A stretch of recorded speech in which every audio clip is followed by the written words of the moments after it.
એક વખત શ્રીહરિ સૌ સંતો ભક્તો સાથે ગઢપુરથી વડતાલ સમયો કરવા જવાનું પ્રયાણ કરતા હતા. એ વખતે સૌ ગઢપરવાસીઓએ અરજ કરીને શ્રીહરિને ગઢપુરમાં જ સમયો કરવા રોક્યા. દેશ દેશાંતરથી ભક્તો ગઢપુર સમૈયામાં પધાર્યા હતા.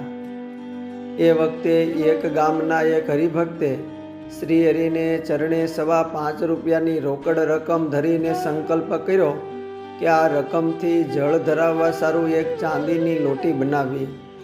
આમ વિચારીને મૂળજી બ્રહ્મચારીને કહ્યું કે આ સમયમાં બોટાદના ધનાસોનઈ આવેલા, એટલે મૂળજી બ્રહ્મચારીએ ચાંદીની લોટી બનાવવા સારું 5.25 રૂપિયા એમને અપાવ્યા ને કહ્યું કે જેમ બને તેમ જલ્દી લોટી બનાવીને પહોંચાડજો. ધનાસોની તુરત જ શ્રીહરિ તથા બ્રહ્મચારીની રજા લઈને બોટાદ આવ્યા. ધનાસોનીએ 5.25 રૂપિયામાંથી 4.5 રૂપિયાની ચાંદીની લોટી બનાવી ને મનમાં લોભ વૃત્તિએ વિચાર કર્યો છે બાકીના અડધા રૂપિયાની કરેલ બચતનો શ્રીહરિને થાળ કરીશ. એમ વિચારીને તેઓ લોટી લઈને ગઢપુર આવ્યા. શ્રીહરિ એ સમયે દાદા ખાચરના દરબારમાં ઉત્તરાદે દ્વારની ઓસરીએ બપોરના સમયે એક પિતાંબર પહેરીને ખેસ આડસોડે નાખીને બાજોટ ઉપર બેસીને થાળ જમતા હતા. થોડાક સંતો હરિભક્તોએ થાળ જમતા શ્રીહરિના દિવ્ય દર્શન કરવા બેઠા હતા.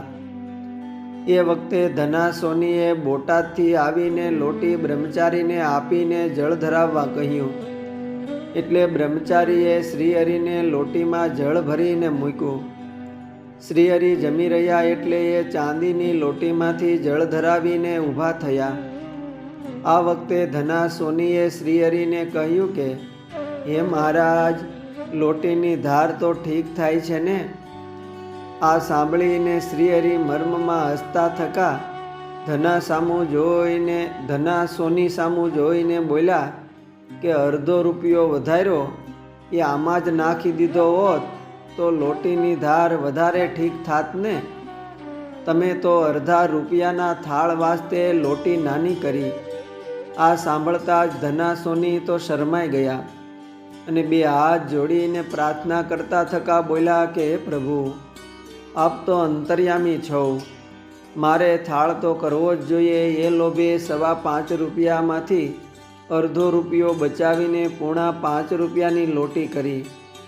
આમ આ જીવે લોભે કરીને અડધો રૂપિયો પોતાની મજૂરી એમ માનીને બચાવીને થાળ કરવા સંકલ્પ કર્યો.